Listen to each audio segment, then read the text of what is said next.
Bismillahirrahmanirrahim. Assalamu alaikum, viewers. I hope you're having a great evening. And welcome to the second free revision session of Current Affairs with National Officers Academy. हम दो platforms पे live जा रहे हैं इस वक्त. First है Facebook and second YouTube. अपने कन्वीनियंस के लिए जौन सा भी आप ज्वाइन करना चाहते हैं ज्वाइन करें please. And share this video with as many aspirants who can use this for their own benefit. NOAA ने revision sessions free online इसलिए start किए हैं ताकि जो लोग students हैं और non-students हैं और वो CSS aspirants हैं उन सब को इन session से फ़ायदा हो. और ना सिर्फ इन session से फ़ायदा हो बल्कि हमारे senior most faculty members के knowledge से फ़ायदा हो. आज मैं फिर बोलती हूँ सेकेंड रिविजन सेशन है फॉर दोज जो हमें पहली दफ़ा आज ज्वाइन कर रहे हैं. कल भी हमारे साथ सर फरीद ख़ान थे जो कि नोआ के साथ पिछले 10-12 साल से हैं. करंट अफेयर्स पढ़ा रहे हैं. हमारे हेड ऑफ़ पब्लिकेशन डिपार्टमेंट हैं. क्वार्टरली मैगज़ीन पब्लिश करते हैं. ये मैगज़ीन वो अपने लेक्चर्स के दौरान भी रेफ़र करेंगे. तो अगर आपने बाद में पूछना हो कि कहाँ से ख़रीदना हो तो आप नोआ के बुक शॉप से ख़रीद सकते हैं और ऑन कैंपस भी आ सकते हैं ख़रीदने के लिए. उसके अलावा सर फरीद NDU में एक थिंक टैंक को भी हेड करते हैं. अच्छा, अब नहीं करते थे, सॉरी अबाउट दैट. लेकिन as many of you know sir Farid को हम बोलते हैं the Guru of current affairs और आज वो हम कंटिन्यू करेंगे कल से. कल हमने नेशनल सिक्योरिटी पॉलिसी कवर किया है, इन्फ्लेशन कवर किया है और यूक्रेन क्राइसिस कवर किया. आज इंशाल्लाह सर फरीद कुछ रिमेनिंग टॉपिक्स आपके साथ कवर करेंगे फ्रॉम 9 PM to 12 PM. अगले 10 दिनों के लिए हमारा ये सेशन चलता रहेगा. कल का सेशन इंग्लिश ऐसे का है जो कि डॉक्टर आरिफ के साथ है. वो 3 PM to 6 PM है. So make sure that you join us tomorrow at 3 PM. इंशाल्लाह डेली मैं आपको अपडेट्स देती रहूँगी. So please give a warm welcome to sir Farid Khan. Thank you.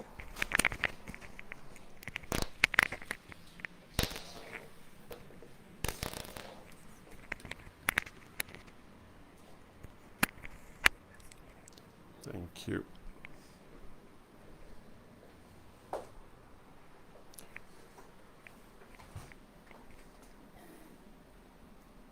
Thank you बेटा. मेरी आवाज़ ठीक जा रही है? Okay, thank you. First clarification please. I've been working as a director of Islamabad Institute of Conflict Resolution. That has got nothing to do with the NDU. I have been a faculty member of NDU, but the research center is a separate entity. So clarification was needed. Yeah. कल हमने discuss किए थे numerous topics. एक तो हमने national security को discuss किया था और उसी नेशनल सिक्योरिटी में मैंने आप लोगों को इकानमी भी डिस्कस किया था, साथ में प्लस इन्फ्लेशन भी करवा दिया था. तो इकानमी का की एस्पेक्ट्स हमने कर लिए थे. इसी तरीके से फिर हमने फॉरेन पॉलिसी चैलेंजेस भी कर लिया था उसी नेशनल सिक्योरिटी में. प्लस फॉरेन पॉलिसी चैलेंजेस का एक पॉइंट मैंने रशिया यूक्रेन रिलेशन में Russia NATO stand of in Ukraine उसमें मैंने करवाया था. तो अगर फॉरेन पॉलिसी चैलेंजेस क्वेश्चन आता तो आप लोगों का वो भी कवर हो. तो कल हमने बेसिकली 3 टॉपिक्स बड़े टॉपिक्स कवर किए थे. नेशनल सिक्योरिटी पॉलिसी, उसके बाद फिर हमने कवर किया था इन्फ्लेशन, उसके अलावा हमने कवर किया था दैट वाज यूक्रेन क्राइसिस. आज भी कोशिश करेंगे कि हम एटलीस्ट 4 टॉपिक्स कवर कर सकें. बहुत तफसील में जाने की कोशिश नहीं करूंगा, लेकिन कुछ टॉपिक्स ऐसे हैं जिस पे कई डायमेंशन से क्वेश्चंस एक्सपेक्टेड है. फॉर एग्जांपल अफ़गानिस्तान एक बहुत बड़ा टॉपिक है, तो उसको थोड़ा सा तफसील में करने की ज़रूरत होगी. उसी तरीके से फिर US चाइना के कई सारे डायमेंशंस हैं, उसको दूसरे लेक्चर के लिए रखने की कोशिश करूँगा. आज भी कोशिश है कि एटलीस्ट 4-5 टॉपिक्स आप लोगों को मैं करवा सकूं. नंबर 1, रहमानिर्रहीम.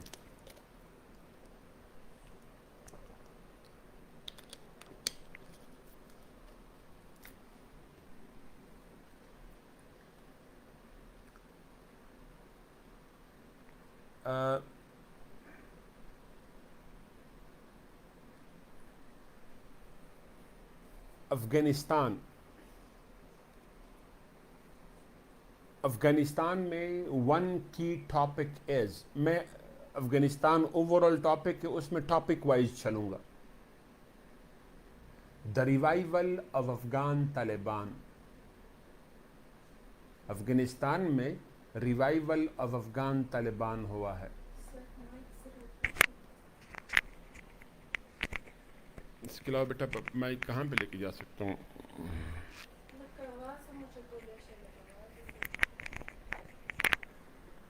अभी आवाज़ मेरी ठीक है? देखें, मैं कल भी इसी पेज से बात कर रहा था.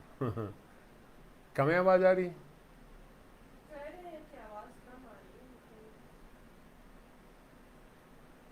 पूछ ले बच्चों से दोबारा कि आवाज़ कम आ रही है. सही है?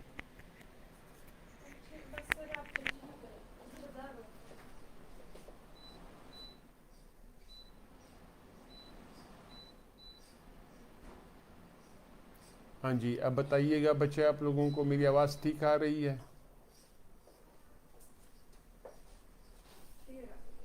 क्लियर है? चलें, ठीक है. All right. The revival of Afghan Taliban. One major head इसका क्या होगा?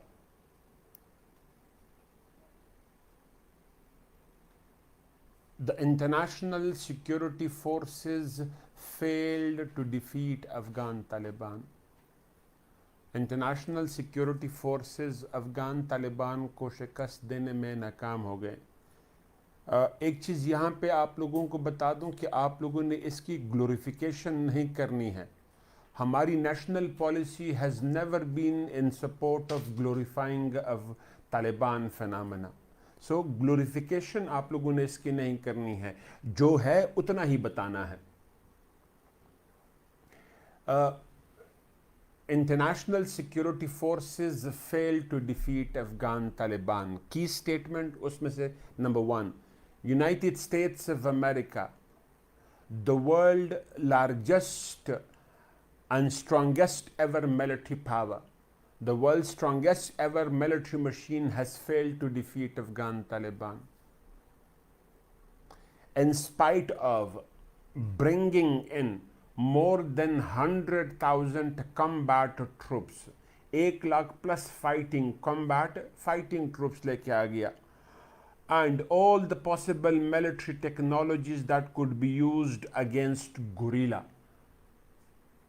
अफ़गान तालिबान गुरिल्ला के ख़िलाफ़ जो भी टेक्नोलॉजीज़ मिलिट्रीज इस्तेमाल कर सकता था वो लेके आ गया. 2, तीसरा, fought the longest ever war in its history. अपनी तारीख की सबसे लंबी जंग लड़ी यूएस ने.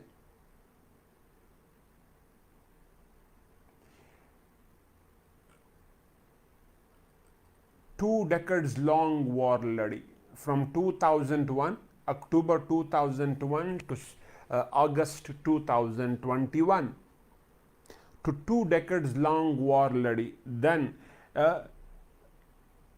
more than 3,000 operations किए, medium and large size operations American troops ने अफगानिस्तान में किए.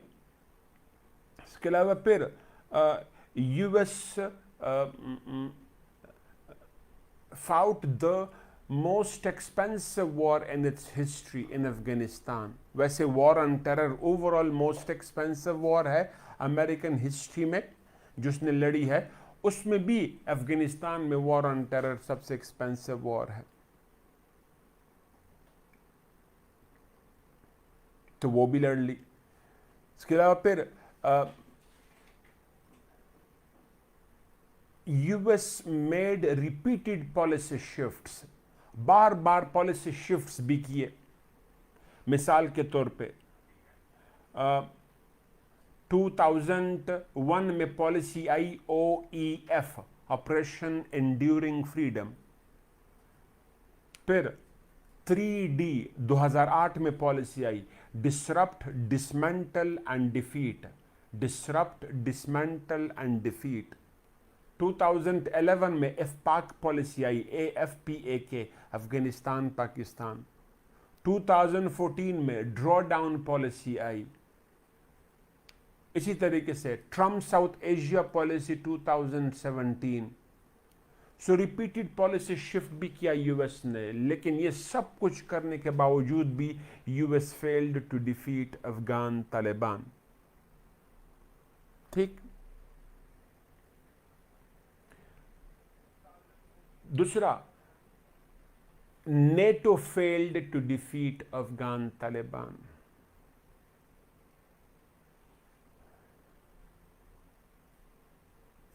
US, being a NATO member, invoked Article 5 of the NATO Charter, as per which all the NATO members were bound to send their troops into Afghanistan and the defense of US. क्योंकि US पे हमला हुआ था, twin towers attacks, article 5 के तहत तमाम NATO members ने troops भेजने थे और भेज दिए अफगानिस्तान में। अप्रोक्सीमेटली 65,000 प्लस ट्रूप्स भेजे। All the possible military technologies they had to be used against guerrilla. देखिए, मैं बड़ा क्लियरली कह रहा हूँ, टेरर नहीं कह रहा हूँ, अब तालिबान को गुरीला कह रहा हूँ। हाँ, जब अलकायदा मेंशन करूँगा तो टेररिस्ट ऑर्गेनाइजेशन अलकायदा या ISIS, लेकिन जब अफगान तालिबान मेंशन करेंगे तो हम उसको गुरीला कहेंगे। सो वो भी आ गए। 65,000 plus troops, all the possible military technologies, उसके बाद the longest ever war in the history of NATO, the most expensive war in the history of NATO, ये भी हो गया। और NATO में बड़े की member countries like especially UK, France, Germany, Spain, Canada, Turkey, etc. इन तमाम ने अपने possible military technologies भेजी, troops भेजे, लेकिन they also could not win the war against Afghan Taliban. उसके बाद तीसरा, ISAF, ISAF, International Security Assistance Force. It was NATO plus non-NATO countries. मिसाल के तौर पे ऑस्ट्रेलिया, जॉर्डन, UAE, etc. उन्होंने भी ट्रूप्स भेज दिए इनटू अफगानिस्तान।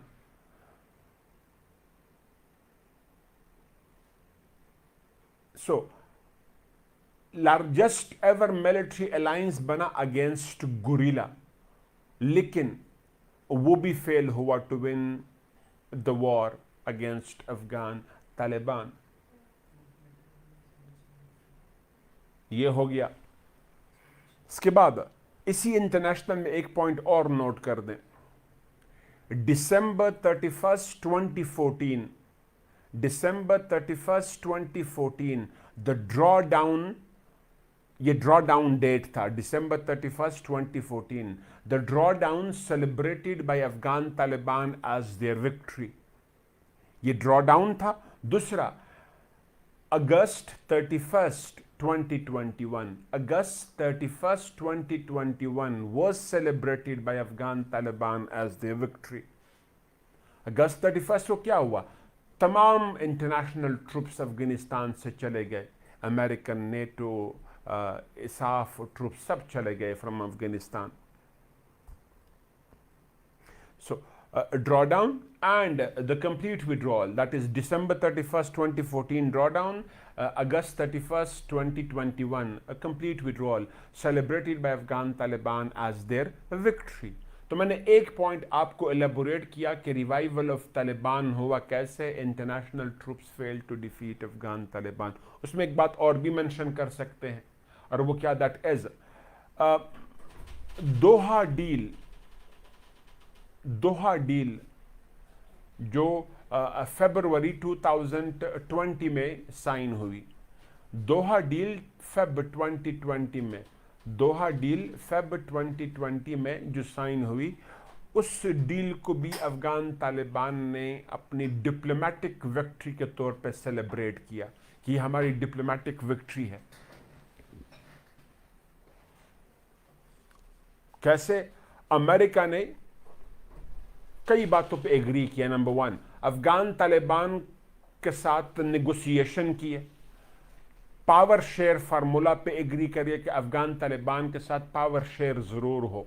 उसके बाद यूएस ट्रूप्स अफगानिस्तान से निकलेंगे, etcetera. So revival of Afghan Taliban में आप ये और ऐसे कई सारे और पॉइंट्स ऐड कर सकते हैं, लेकिन more than enough I told you. दूसरा जो अब मोर रिसेंट है, and that is the Afghan government, the then Afghan government could not defend the country against the reviving or resurging Taliban.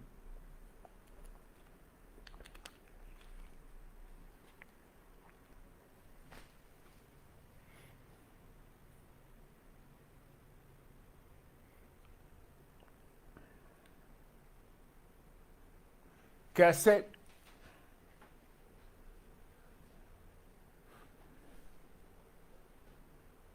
When intra-Afghan negotiation failed, जब इंट्रा-अफगान negotiation fail हुए, Taliban continued their military expansion और military attacks और fighting. इंट्रा-अफगान negotiation शुरू कब हुए थे? After Doha deal, intra-Afghan negotiation began, and there were two key points. कई सारे पॉइंट्स थे, लेकिन दो बड़े पॉइंट्स थे जिन पे नेगोशिएशन होनी थी और उन्हीं पे नेगोशिएशन फेल हुई। 1, the exchange of prisoners. Taliban agreed to release all the prisoners they had, government prisoner जो उनके पास थे तालिबान के पास। But Afghan government was not ready to release all the prisoners. Government के पास कोई 12,000 के करीब prisoners थे, 5,000 प्लस रिलीज किए, लेकिन 7,000 के करीब prisoners अभी भी मौजूद थे। ये फिगर्स थोड़े बहुत ऊपर नीचे हो सकते हैं, लेकिन ऑलमोस्ट यही हैं। तो तालिबान का जो की पॉइंट था कि हम फाइटिंग स्टॉप करेंगे, वो किस बुनियाद पे करेंगे कि आप प्रिजनर्स को रिलीज करेंगे। अफगान गवर्नमेंट ने तमाम प्रिजनर्स को रिलीज नहीं किया। 1, दूसरा पावर शेयर फार्मूला हो। पावर शेयर फार्मूला कैसे होगा? अफगान तालिबान की डिमांड क्या थी?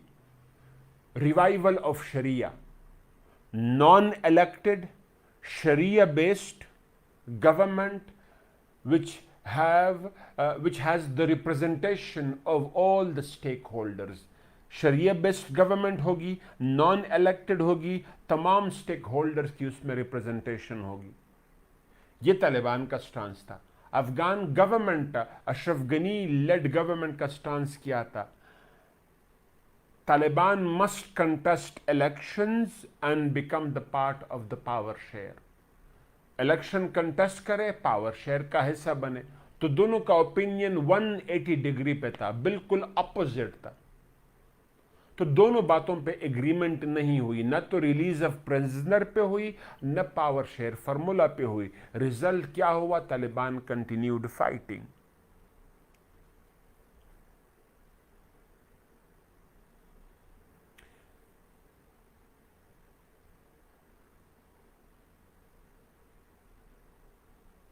Before the failure of intra-Afghan negotiation, Taliban already had a sizable control, control on a sizable territory of Afghanistan. For example, कैसे? US Justice Department Report 2018, US Justice Department Report 2018, उसमें कई 3-4 बड़ी बातें हैं। Number 1, 45% plus territory of Afghanistan directly controlled by Afghan Taliban. 45% plus. more than 70% of Afghan territory under the strong influence of Afghan Taliban. ये दो बातें कही थी. तीसरी बात क्या कही? 2014 onward, Taliban expanded their attacks to the non-Pashtun belt also. 35% plus जो 2014 ऑनवर्ड अटैक्स हुए थे वो नॉन पश्तून बेल्ट में हुए थे बाय अफगान तालिबान. ये भी वो रिपोर्ट कह रही है. मजीद वो रिपोर्ट क्या कह रही है? Many of the rural areas are being controlled by Afghan Taliban and urban centers being controlled by Afghan government. कई सारे रूरल एरियाज पे अफगान तालिबान का होल्ड है, अर्बन सेंटर्स पे गवर्नमेंट का होल्ड है. जिन लोगों ने अफगानिस्तान को क्लोजली मॉनिटर किया, ऑब्जर्व किया हो, तो आप शहर में दाखिल होते तो हुकूमत के आपको चेक पोस्ट मिलते, और शहर से निकलते थोड़ा दूर जाते तो आपको रूरल एरिया में अफगान तालिबान के चेक पोस्ट नज़र आते. तो दिस वाज द डिवाइड. उसके बाद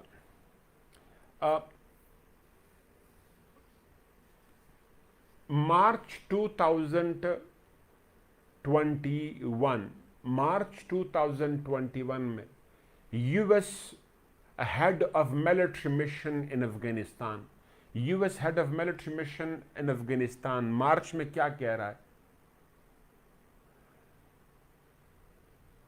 Around 200 out of 436 districts in Afghanistan, 200 out of 436 districts in Afghanistan being controlled by Afghan Taliban.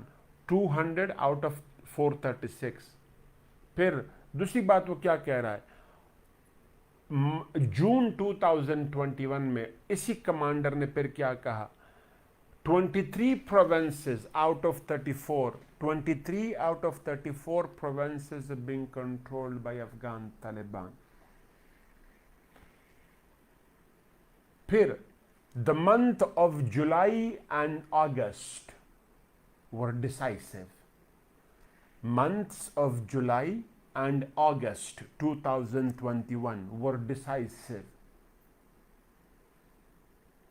कैसे? Afghan Taliban controlled those areas which were always under the control of the Afghan government, or which remained the stronghold of Afghan government. Afghan Taliban ने वो इलाके भी पकड़ लिए जो Afghan government के strong holds थे. For example Jalalabad, for example Paktia, Paktika, Nangarhar, Badakhshan, इसी तरीके से फिर ये कंदहार एट्सेट्रा. ये अफगान हुकूमत के कंट्रोल में थे ये इलाके. ये भी इनसे तालिबान ने पकड़ लिए. Kabul, the capital city, was captured without fighting.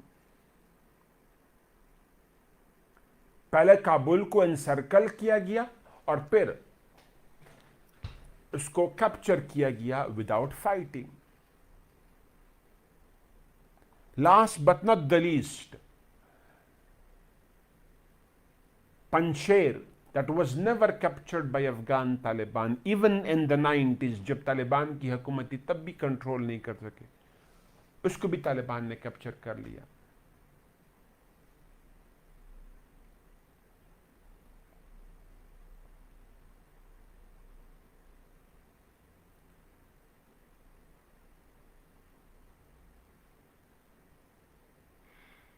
तो हमने अफगानिस्तान में तालिबान का बड़ा स्ट्रॉन्ग रिवाइवल देखा. साथ में ये भी बता दूं कि जब इंटरनेशनल ट्रूप्स की मैं बात कर रहा था कि उनकी रिवाइवल हुई, तो आप उसमें क्या बताते? रीजंस क्या थी, क्यों रिवाइवल हुई तालिबान की? इंटरनेशनल ट्रूप्स कई क्यों नहीं जीत सके? Number 1, Afghan Taliban pursued jihadist ideology. अब चूंकि ये पुरानी बातें सिर्फ आप हाईलाइट करेंगे, जिहादिस्ट आइडियोलॉजी की बुनियाद पर लड़ते रहे। दूसरा, the culture of Afghanistan, Afghanis never peacefully coexisted with the invaders. दो, तीसरा, टेरेन ऑफ अफगानिस्तान, अफगानिस्तान पहाड़ी इलाका है, more suitable for guerrilla war fighting. इसी तरीके से फिर एक और की point, US failed to win the confidence of the neighbours, China, Russia, Iran, Pakistan, इनका कॉन्फिडेंस विन करने में वो नाकाम हुआ। चाइना, रशिया, ईरान का क्या ख्याल था, ये क्या कंसर्न्स इनके क्या थे कि America is not here to win the war on terror against Taliban, rather they are here to achieve their geostrategic objectives to contain Russia, China and Iran. ऊपर से फिर Pakistan being the closest ally in the war against terror, supply line हमने दिया था। अफगानिस्तान के बाद सबसे ज्यादा इफेक्टिव हम हुए, मिलिट्री ऑपरेशंस हमने बेतहाशा किए, ड्रोन हमले हमारे यहाँ बेतहाशा हुए, 400 प्लस ड्रोन हमले हुए, सुसाइड हमले हमारे यहाँ तकरीबन इतने ही हुए। सो वर्स्ट इफेक्टिव हम हुए, उसके बावजूद भी हम एलाई थे in the war against terror. लेकिन अमेरिका ने क्या कर दिया, अमेरिका रिपीटेडली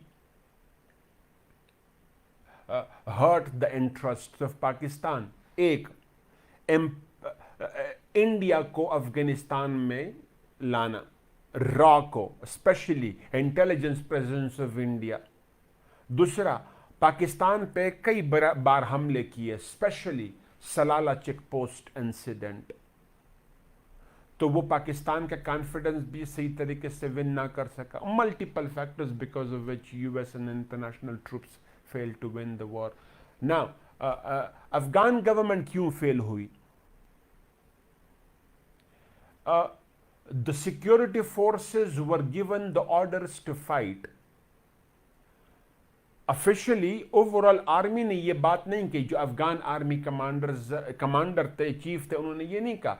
लेकिन many of the commanders in numerous areas उन्होंने ये कहा कि we were given the orders not to fight. तो हमने देखा कि मेजॉरिटी ऑफ द एरियाज में अफगान तालिबान ने इलाके पकड़े हैं विदाउट फाइटिंग, क्योंकि अफगान सिक्योरिटी फोर्सेस ने वेपन्स सरेंडर किए। और सरेंडर करने की वजह क्या थी? एक तो ऑर्डर्स उनको मिले थे, और अगर ऑर्डर मिले थे तो probably orders were from the then क्या कहते हैं, अफगान प्रेसिडेंट अशरफ गनी। दूसरा क्या रीजन था? क्योंकि उनको कई महीनों से तनख्वाहें नहीं मिली थी। और तीसरी बात, उनको पता था कि रिवाइवल ऑफ तालिबान होना है। कैसे? The day American troops leave Afghanistan, Afghan government would also flee the country. जिस दिन अमेरिकन ट्रूप्स निकलेंगे, अफगान गवर्नमेंट भी गिर जाएगी, और ये जो Ashraf Ghani and his comrades हैं वो निकल जाएंगे। तो it is not advisable to fight against Afghan Taliban, क्योंकि सोल्जर्स ने तो अफगानिस्तान ही में रहना था, इसलिए उन्होंने वेपन्स ड्रॉप किए। बावजूद इसके कि 280,000 सिक्योरिटी पर्सनल्स थे, जबकि Taliban 65 to 70,000 plus minus militia था।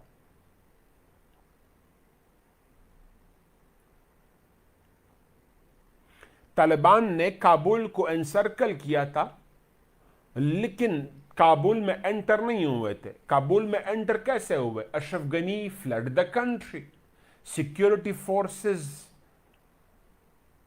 गायब थे, काबुल शहर में सिक्योरिटी फोर्सेस नजर नहीं आ रहे थे। तो Taliban had to come and take over, तो क्या कहते हैं, ensure the peace in the capital. इसी तरीके से जो पंशेर में हुआ, पंशेर में क्यों जीते? This time the Taliban leadership in Panjshir was Tajiks. पहले कौन थे? पश्तून्स थे। इस बार जो ओवरऑल लीडर था जिसने हमला किया था यहां पे पंशेर पे, वो ताजक था।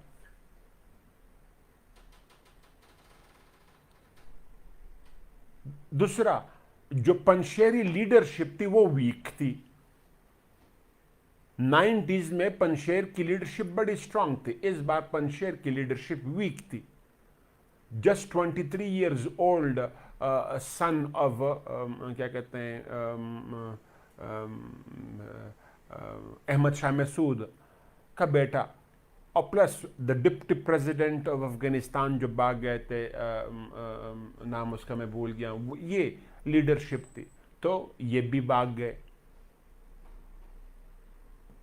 राइट।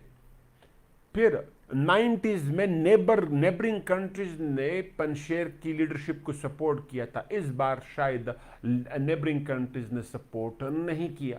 सो मल्टीपल फैक्टर्स, राइट। मैंने आपको एक्सप्लेन किया रिवाइवल ऑफ अफगान तालिबान। एक, international forces fail to defeat, कैसे और क्यों। फिर Afghan government fail to defeat, कैसे और क्यों, मैंने एक्सप्लेन किया। उसके बाद फिर क्या हुआ, तालिबान ने एस्टेब्लिश किया, रिवाइवल में ये बात भी मेंशन करेंगे, तालिबान एस्टेब्लिश्ड देयर क्या कहते हैं ट्रांजिशनल गवर्नमेंट। अफगान तालिबान ने ट्रांजिशनल गवर्नमेंट एस्टेब्लिश कर दी अफगानिस्तान में।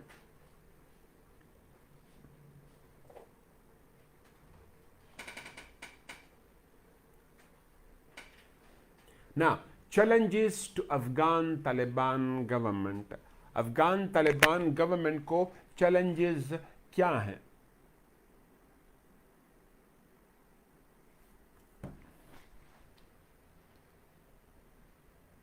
Number 1, establish peace and stability in Afghanistan. बल्कि इसको यूं कहो, to defeat the guerrilla forces, the ISIS and other non-state actors in Afghanistan, which are a threat not only for the internal stability of Afghanistan but also for the neighbors. ISIS and other terrorist organization, ISIS and other terrorist organization, उनको defeat करना, जो कि सिर्फ अफगानिस्तान की security के लिए threat नहीं है, at the same time threat for the neighbours also. और फिर अफगान गवर्नमेंट के रिलेशन, ये तालिबान गवर्नमेंट की relations with the neighbour mostly dependent रहेंगे इस पॉइंट पे। सो पहला की पॉइंट क्या है, इन ऑर्गेनाइजेशंस को डिफीट करना।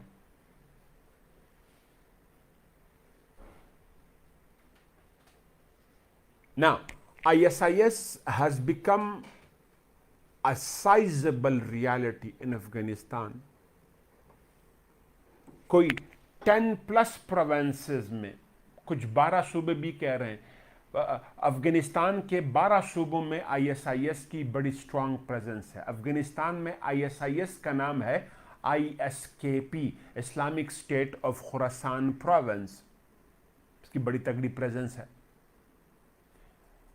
और ISKP क्या कर रहा है, वो टारगेट कर रहा है अफगान तालिबान गवर्नमेंट को।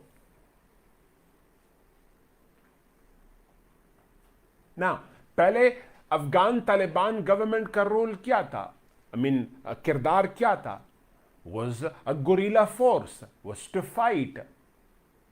और इंटरनेशनल ट्रूप्स का और अफगान सिक्योरिटी फोर्सेस का काम क्या था, to defend the country.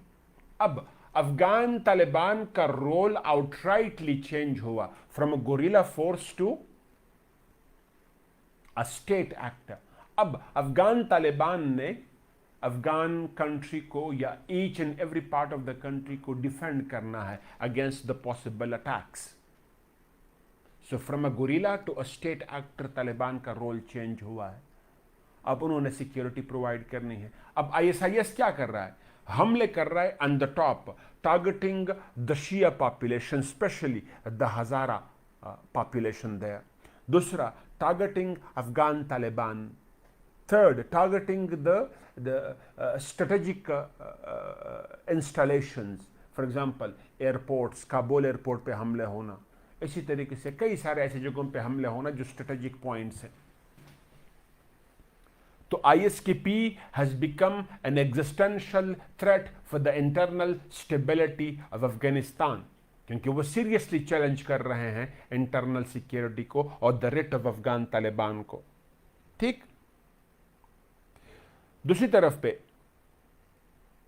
Afghanistan में TTP है, तहरीक Taliban Pakistan, a terrorist organization that has been targeting Pakistan. ISKP and TTP both are involved in terrorist attacks in Pakistan.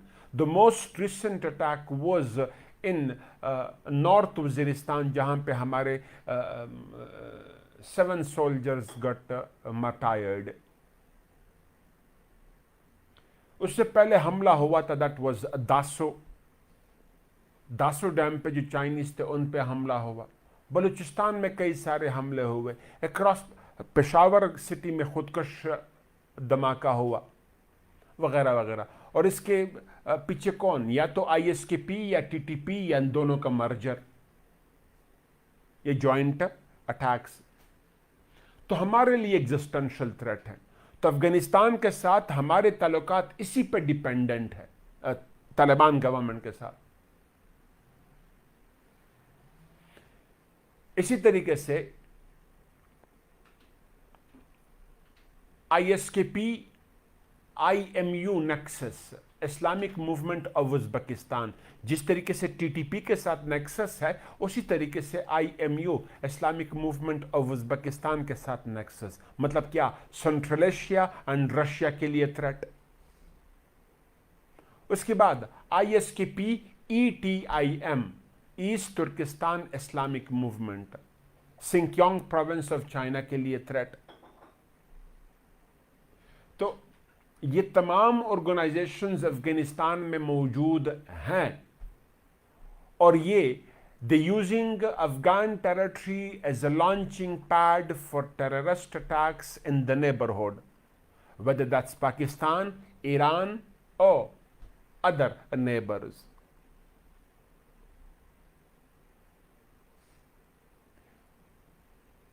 If Taliban fails to control these terrorist organizations, and if they continuously use the Afghan land for attacks against the neighbors, इससे क्या होगा? Relations with the neighbors deteriorate करेंगे. मतलब क्या? The future relations of Afghan Taliban government with the neighbors is strongly dependent or primarily dependent on the rate of Afghan Taliban against these terrorist organizations. If they could not use Afghan land as for attacks against the neighbors, तो relation अच्छे होंगे, otherwise relation deteriorate होंगे. और till date Afghan Taliban have not been successful in defending the क्या कहते हैं, not allowing Afghan land to be used against the neighbors. और हमारा एग्जाम्पल है कि हमने ड्रोन हमले किए हैं. कहाँ पे?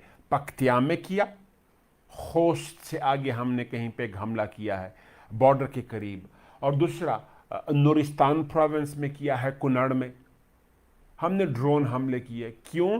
क्योंकि TTP हमारे यहाँ हमले कर रहे हैं, उनको हमने टारगेट किया. तो अफगानिस्तान में अफगान तालिबान के साथ हमारे ताल्लुकात खराब हो सकते हैं. तो मैंने एक फैक्टर एक्सप्लेन किया, and that is challenge for Afghan Taliban to overcome ISKP and other terrorist organisations. Not और फिर ये क्या करेंगे? On one hand seriously endanger the internal stability of Afghanistan, दूसरा a potential threat for the neighbors. मैंने ये एक्सप्लेन किया। दूसरा बड़ा चैलेंज क्या है अफगान तालिबान गवर्नमेंट के लिए? The socio economic crisis that is in the making. Afghanistan में सोशो इकोनॉमिक क्राइसिस सिवियर होता जा रहा है।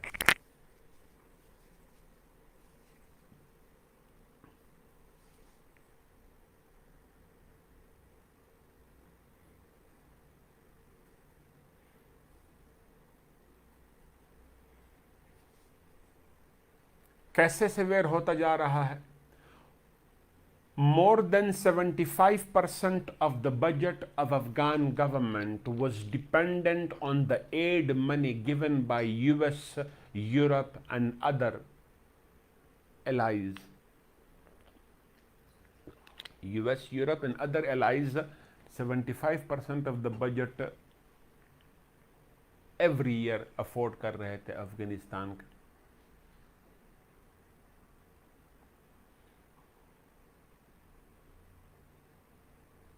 The day Americans or international troops left, Ashraf Ghani government fallen down and Taliban came into power, aid disbanded.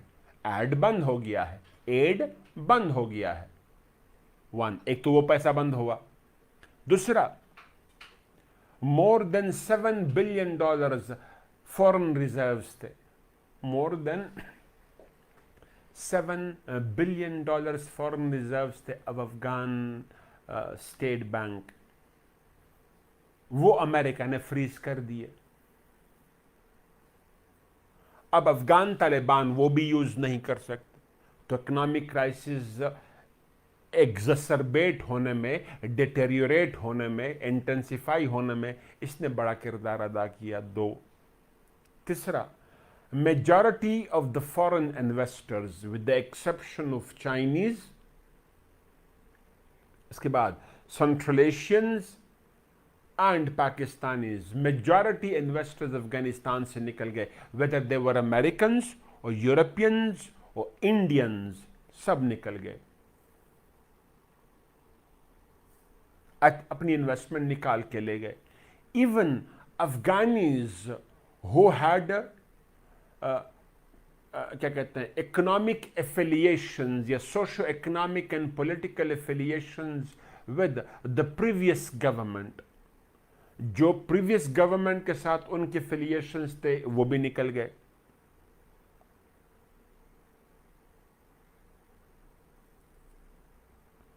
इसी तरीके से फिर मजीद क्या हुआ, that is the educational institutions, क्योंकि अफगानिस्तान में 20 साल में एक स्ट्रक्चर बन गया था, जितना भी फॉल्टी था जो भी था, लेकिन एक स्ट्रक्चर बन गया था overall. For example educational structure, universities, colleges, schools बंद हो गए। बड़े बड़े स्कॉलर्स बेचारे जो अफगानिस्तान में पढ़ा रहे थे और अच्छी खासी तनख्वाह ले रहे थे, वो रेडी लगाने पे लग गए या वो मुल्क छोड़ के चले गए। इसी तरीके से फिर हेल्थ सेक्टर में जो थे वो भी क्या कहते हैं कोलैप्स कर गया। इसी तरीके से उनका जुडिशियल सिस्टम भी कोलैप्स कर गया, पुलिसिंग सिस्टम भी कोलैप्स कर गया। और सबसे बड़ी बात, because of financial crisis Afghanistan में क्या हो रहा है, इंक्रीजिंग फूड शॉर्टेज प्रॉब्लम बड़ा है। कई सारे ममालिक में हम फूड शॉर्टेज देख रहे हैं।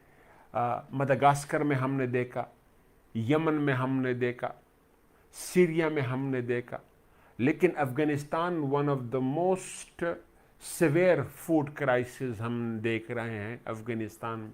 एक तरफ पे वेदर बड़ा हार्श हो जाता है सर्दियों में, ये जो सर्दियां गुजरी हैं, और ऊपर से food shortage, socio economic crisis हैं अफगानिस्तान में, और तालिबान ने उस क्राइसिस को ओवरकम करना है। और अभी तक अफगान तालिबान उस क्राइसिस को ओवरकम करने में प्रीडोमिनेंटली कामयाब नहीं हुए हैं।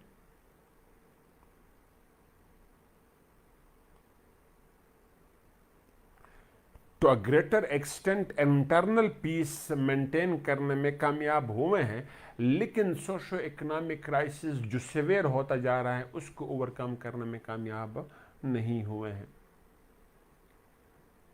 तीसरा, the formation of the government that is acceptable to all.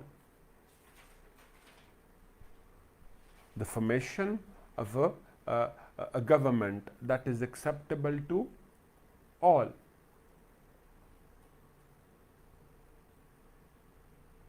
अच्छा, अभी जो मैं सोशल इकोनॉमिक क्राइसिस बता रहा था, तो उसी क्राइसिस में सोशल में चंद बातें मजीद नोट करें, and that is female education पे अभी भी हम क्या देख रहे हैं, मेजॉरिटी ऑफ द एरियाज में female are not allowed to go to colleges, to universities.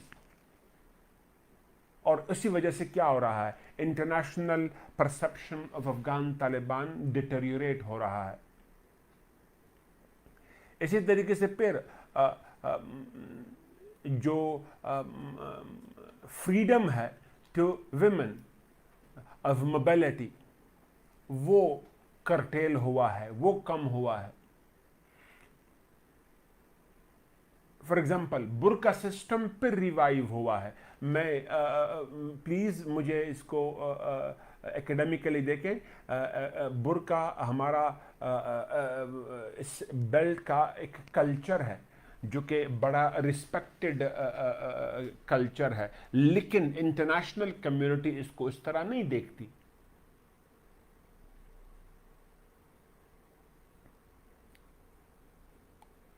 तो जो फंडामेंटल राइट्स वायलेशन हो रही हैं वो वेस्ट उससे एंटागोनाइज हो रहा है मजीद, या वो अफगान तालिबान के साथ रिलेशंस को नॉर्मलाइज नहीं करेंगे। क्यों? फंडामेंटल राइट्स वायलेशन हो रही है।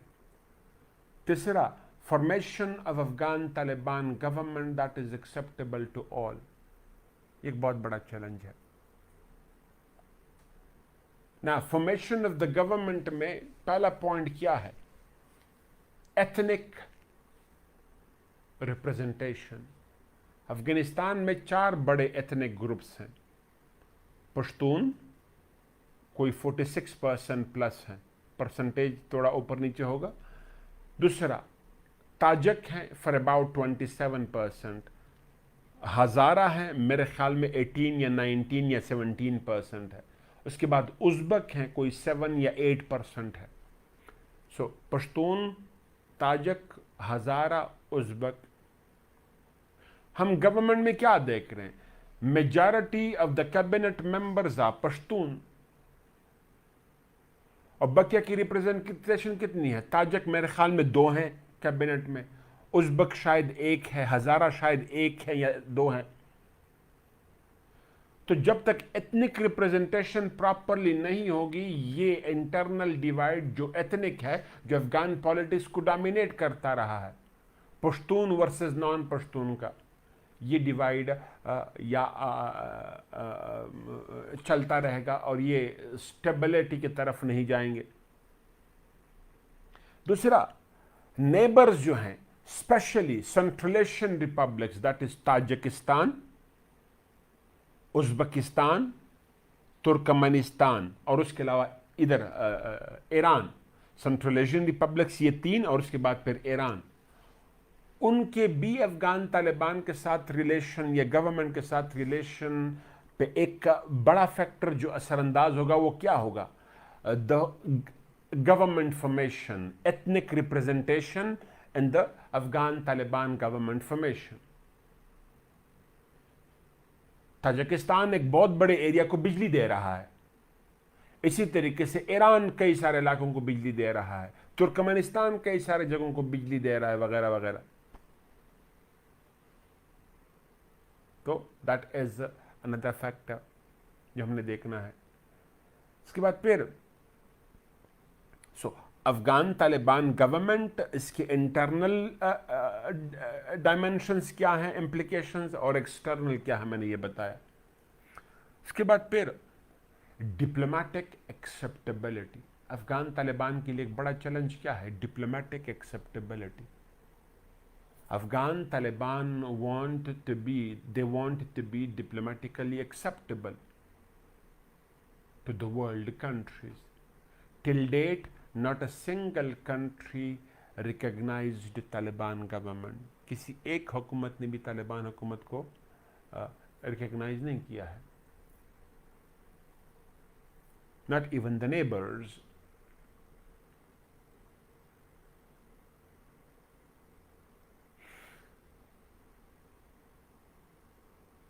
और रिकग्निशन किन बातों पर डिपेंडेंट है? नेबर्स की डिमांड क्या है? Defeat the terrorist organisations, establish a government that is acceptable to all ethnic groups.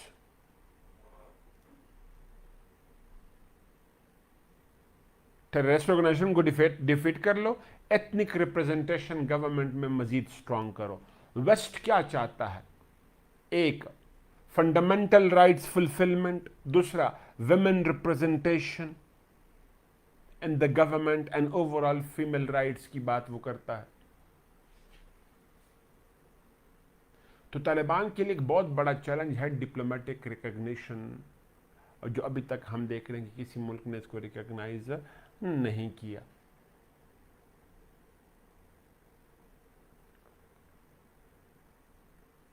Now,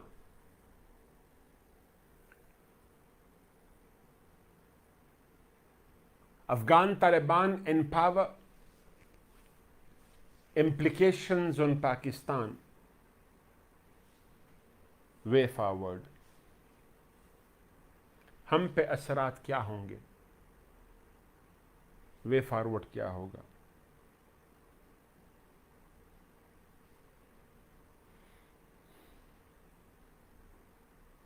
Number one,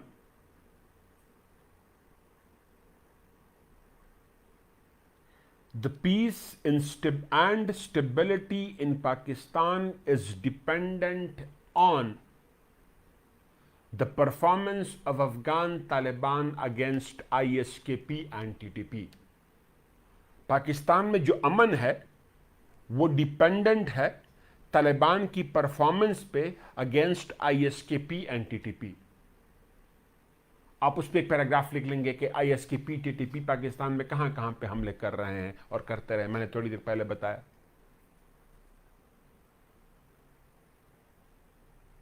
Now, in the past, the threats to Pakistan were more. क्यों? Because Afghan government under Ashraf Ghani had a soft hand on RAW and Pakistan-based terrorist organizations. RAW जो support करता है Pakistan based terrorist organisations को using Afghanistan as a launching pad, उसमें तो कमी हुई है, लेकिन ये ओवरऑल खत्म नहीं हुआ है। अभी भी हमारे यहां हमले हो रहे हैं और वही ऑर्गेनाइजेशन कर रहे हैं, TTP और ISKP कर रहे हैं।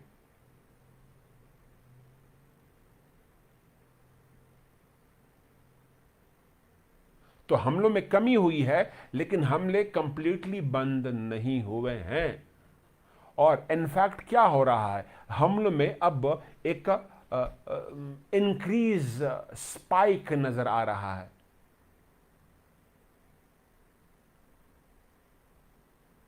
जिसकी वजह से हमने अफगानिस्तान में ड्रोन स्ट्राइक्स किए हैं और अफगान तालिबान के साथ हमारे ताल्लुकात डिटेरियोरेट हो सकते हैं।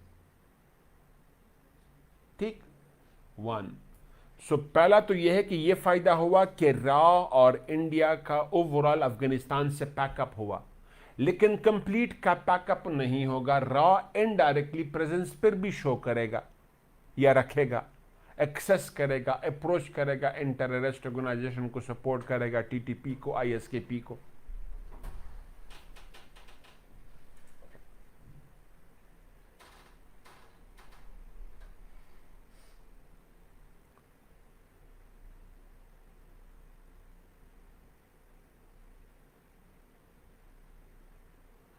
इसी तरीके से फिर दूसरा हमारे लिए जो बड़ा चैलेंज है या जो क्या कहते हैं इसका इफेक्ट है, that is after a long time the government in Kabul has become Pakistan friendly. From 2004 till 2021, Kabul being governed by anti-Pakistan regime. Whether it was Ashraf Ghani और उससे पहले हामिद कारजाई, दोनों के क्या थे? सिवियर रिलेशंस थे, एंटेगोनाइज्ड रिलेशंस थे, अप्रोच था towards Pakistan. They continuously blamed Pakistan for the insecurity in Afghanistan. और फिर they had close relations with India, specially raw NDS nexus was a visible reality in Afghanistan. अब क्या हुआ है? Taliban in power, the end of India's direct influence on Kabul. Taliban power में आने से क्या हुआ? इंडिया का डायरेक्ट इन्फ्लुएंस काबुल पे ट्रमेंडसली डिक्लाइन कर गया है और पाकिस्तान का रिवाइव कर गया है. उसके बाद रॉ एनडीएस नेक्सस भी खत्म हुआ. दो रॉ डायरेक्टली अप्रोच करेगा आईएसकेपी, टीटीपी वगैरह को, and separatist organisation in Balochistan using Afghanistan as a launching pad like BLA वगैरह, वो उनको एक्सेस करेंगे. लेकिन ये जो नेक्सस था BLA this NDS raw nexus, वो नेक्सस खत्म हुआ. तो हमारे लिए ये भी एक फायदा. तो अफगानिस्तान में, काबुल में पाकिस्तान का जो इन्फ्लुएंस है वो रिवाइव हुआ है. लेकिन वो इन्फ्लुएंस कितना रिवाइव होता है वो डिपेंड करता है on the Afghan Taliban and Islamabad relation. और इस्लामाबाद तालिबान रिलेशन, अफगान तालिबान रिलेशन किस पे बेस करेंगे? The performance of Afghan Taliban against ISKP and TTP. ठीक, next.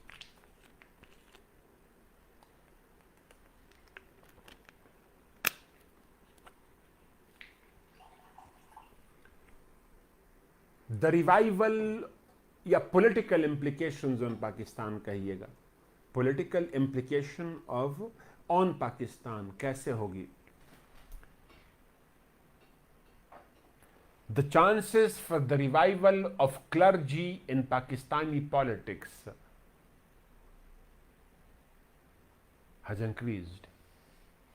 have increased rather. Pakistani politics में जो क्लर्जी का रोल है वो फिर रिवाइव करेगा, वो इंक्रीज करेगा. स्पेशली मर्ज डिस्ट्रिक्ट्स में, other parts of Khyber Pakhtunkhwa and Balochistan.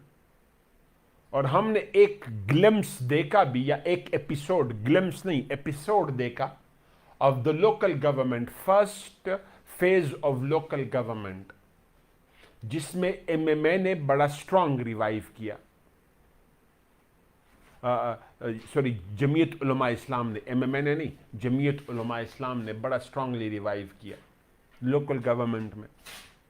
Even Peshawar जैसे शहर में एमएमए का मेयर बना है. लेकिन फिर हमने ये भी देखा कि जो सेकंड फेज आया ऑफ लोकल गवर्नमेंट इलेक्शन, उसमें फिर जो नॉन रिलीजियस पार्टीज हैं उसकी क्या कहते हैं रिवाइवल हुई है, स्पेशली पीटीआई. लेकिन फिर भी जो मर्ज डिस्ट्रिक्ट्स में हुए, नॉर्थ और साउथ वजीरिस्तान में, वहां पे एमएमए ने फिर अपना प्रेजेंस स्ट्रांग किया है. और यही चीज हम बलूचिस्तान के पश्तून बेल्ट में प्रिडिक्ट कर रहे हैं या ऑब्जर्व कर रहे हैं कि ये होने के चांसेस अभी हैं।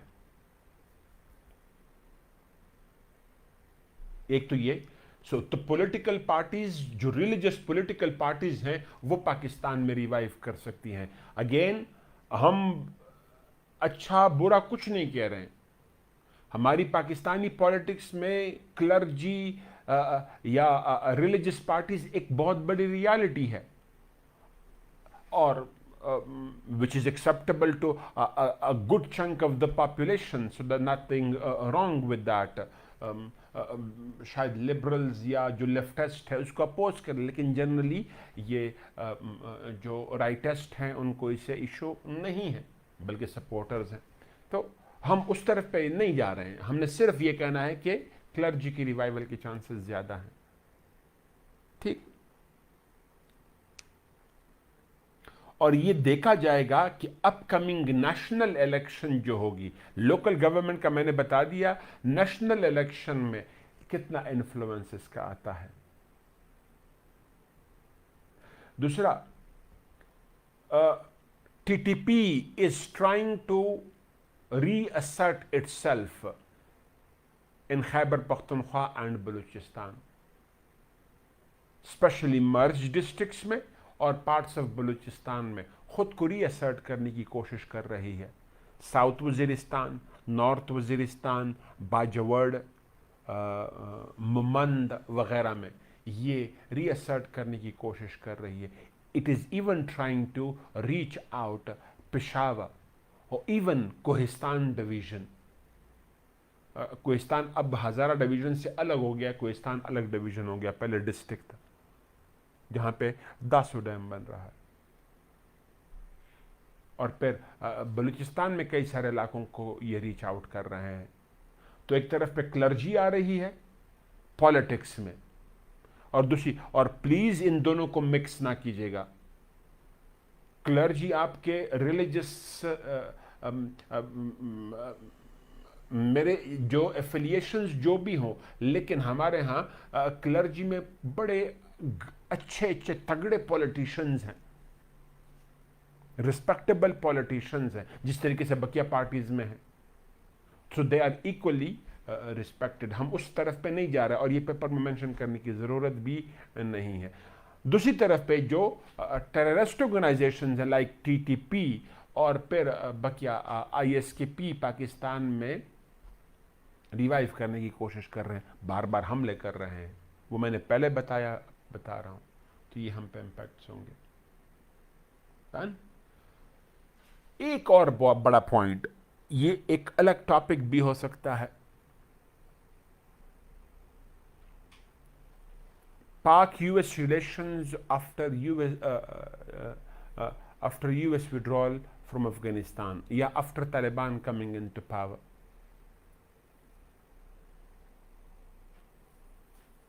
ये एक हम पे असर है। पाक यूएस रिलेशंस डिटेरियोरेट करेंगे। पाक यूएस रिलेशंस डिटेरियोरेट कर रहे हैं और करेंगे।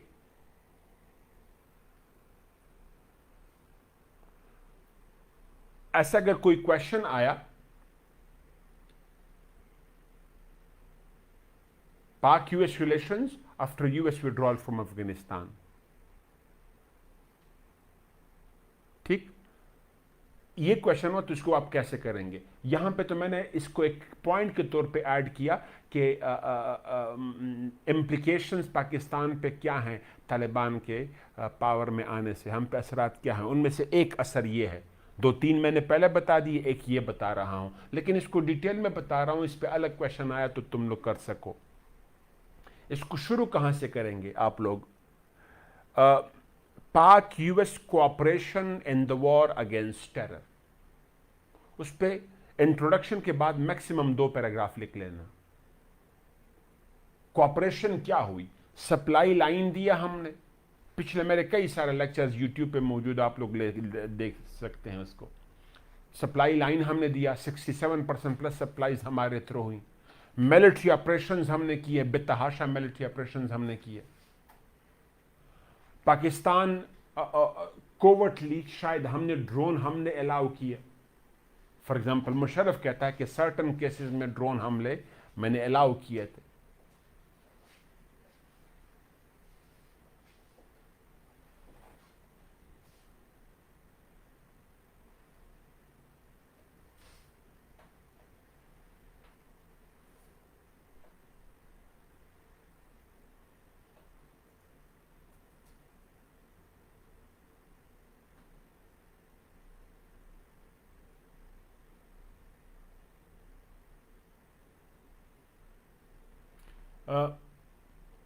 उसके अलावा फिर हमने सप्लाई लाइन दिया, मिलिट्री ऑपरेशंस हमने किए, इंटेलिजेंस कोलैबोरेशन हमने की, सीक्रेटली ड्रोन हमले हमने अलाउ किए। For example Shamsi air base was operationalise for drone और 2011 में हमने खाली करवाया था। जब सलाला चेक पोस्ट इंसिडेंट हुआ उसके बाद हमने खाली करवाया था, वगैरह वगैरह। तो ये तो हमारा कोऑपरेशन रहा हमारे पार्ट पे। यूएस ने क्या किया, पाकिस्तान को नॉन नेटो एलाई डिक्लेयर किया, मिलिट्री एड दिया जिसमें हेलीकॉप्टर्स, उसके बाद फिर स्पेशली कोबरा हेलीकॉप्टर्स हमें दिए गए। इसी तरीके से फिर उसमें हमें C-130 दिए गए, F-16 हमें दिए गए। इसी तरीके से फिर दूसरा हमें नॉन मिलिट्री एड भी दिया गया। ठीक, सो मिलिट्री नॉन मिलिट्री एड दिया गया, मिलिट्री वेपन्स दिए गए हमें। उसके अलावा फिर पाकिस्तान की relations during war on terror fluctuate करते रहे, कभी बेहतर तो कभी डिक्लाइन पे। Specially 2011 onward Pakistan relations with US को बड़े स्ट्रॉन्ग नहीं रहे। सलाला चेक पोस्ट इंसिडेंट के बाद डिक्लाइन पे रहे हैं, लेकिन फिर रिवाइव होते, फिर डिक्लाइन करते। हाँ, 2019 एंड 20 में रिलेशंस एंड इवन 21 में कंपैरेटिवली बेहतर रहे। और ये क्या टाइम था, जब यूएस तालिबान नेगोशिएशन हुए, दोहा डील में ट्रांसफॉर्म हुए, और फिर यूएस ने अफगानिस्तान से विड्रॉल किया, मोस्टली वाया पाकिस्तान किया। लेकिन उसके बाद फिर यूएस का क्या कहते हैं अप्रोच ऑल टुगेदर चेंज होना शुरू हुआ।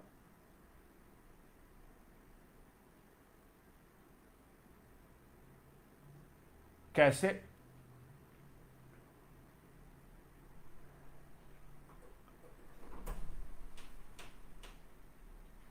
US in 2018 placed Pakistan in the grey list of FATF, FATF। 2018 में FATF के ग्रे लिस्ट में उन्होंने हमें डाल दिया। दूसरा, मिलिट्री एड बंद कर दी, फाइनेंशियल एड बंद कर दी, यानी सिविलियन एड बंद कर दी। इसी तरीके से फिर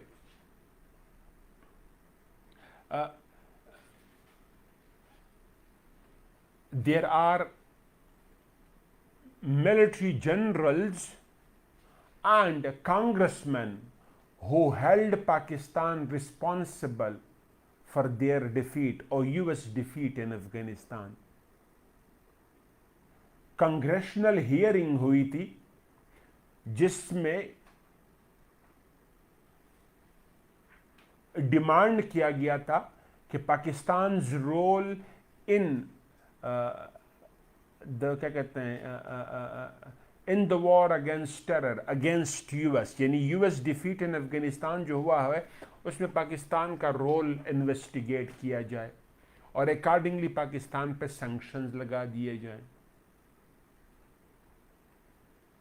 ये डिमांड हुआ, लेकिन उसको प्रेसिडेंट ने अप्रूव नहीं किया या पार्लियामेंट ने उसको पास नहीं किया। लेकिन फिर भी एक बड़ी स्ट्रॉन्ग वॉइस है और अभी भी यूएस अथॉरिटीज बार बार पाकिस्तान से क्या डिमांड कर रही है, Pakistani land being used by non state actors, violent groups for attacks in the neighbors, be it Afghanistan or India। चंद दिन पहले आप लोगों ने उनकी जो US India joint press conference थी वाशिंगटन में, आप लोगों ने वो देखी होगी। यूएस पाकिस्तान को रिस्पॉन्सिबल ठहरा रहा है for its defeat in Afghanistan, for its own failures in Afghanistan. Its defeat, that is because of its own failures in Afghanistan. हमने 2009 से उनको कहते रहे. Officially prime minister of Pakistan को कोट कर रहा हूं, जो वाशिंगटन में 2019 में कह रहा है.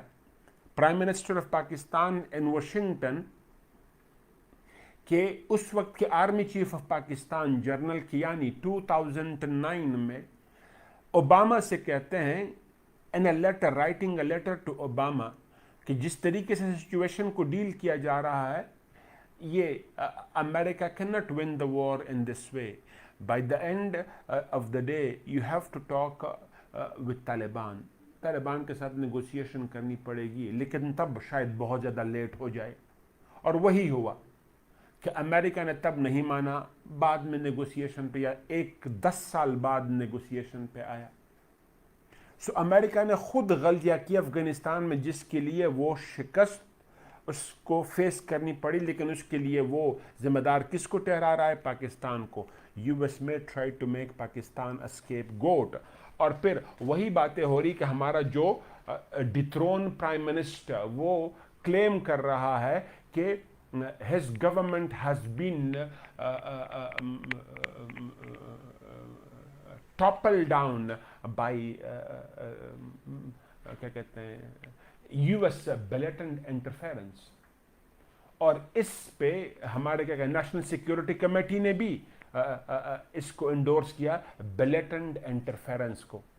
प्लॉटिंग नहीं, प्लॉट नहीं, blatant interference लफ्ज फ्रेज इस्तेमाल हुआ है कि यूएस ने blatant इंटरफेरेंस की है हमारे इंटरनल अफेयर्स में. और वो कोट कर रहा है किसको? उस वो पर्टिकुलर लेटर में जो हमारा एम्बेसडर लेटर लिखता है to the government of Pakistan, the deputy secretary of states, कि वो हमें क्या किस तरीके से धमकी दे रहा है. Right. So Pakistan US relations मजीद डिटोरिएट कर सकते हैं. लेकिन दूसरी तरफ पे Pakistan would try to mend relations, improve relations with USA. US के साथ हम रिलेशन को इंप्रूव करने की भी कोशिश करेंगे. लेकिन एट द सेम टाइम हम ये भी देख रहे हैं कि US is heading more and more towards India. वो इंडिया की तरफ जा रहा है, having more and more strategic partnership with India. इसलिए हमारे पास फिर ऑप्शन क्या है? To enhance strategic partnership with China and initiate defence relations with Russia also. यानी यूएस पे डिफेंस डिपेंडेंसी कम करना जो हमने की है, और फिर चाइना से वेपन्स ज़्यादा लेना शुरू किए हमने, रशिया से भी शुरू कर दिए हैं, टर्की से भी शुरू कर दिए, यूके से भी ले रहे हैं, इंडोनेशिया वगैरह से. तो डाइवर्स सोर्सेज से हम वेपन्स लेना शुरू कर चुके हैं. तो हमारे पाकिस्तान यूएस की रिलेशंस यूँ हो सकते हैं. सो एक अब रिकमेंडेशन इसके लिए क्या होने चाहिए? Pakistan must minimize its defense dependency on United States of America, जो हमने की है, अभी मैंने एक्सप्लेन किया. दूसरा, Pakistan cannot afford to have more and more antagonism with United States of America. पिछले लेक्चर में मैं आप लोगों को एक्सप्लेन किया था the economic importance of US for Pakistan क्या है. Largest exporting market है for Pakistani products. Fourth largest remitter है country wise talking.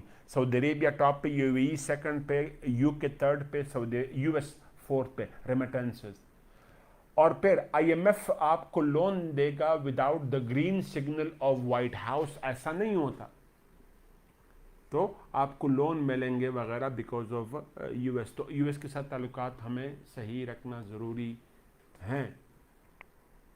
और सिर्फ फाइनेंशियल डिपेंडेंसी हमारी यूएस पे नहीं है, साथ साथ में US is the world leader. Diplomatic dependency है. डिप्लोमेटिकली हम अफोर्ड नहीं कर सकते antagonism with United States of America.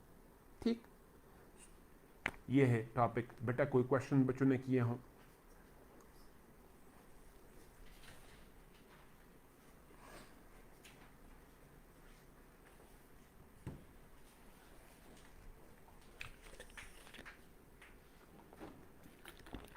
OIC session and their implications. जी चेंज कीजिएगा।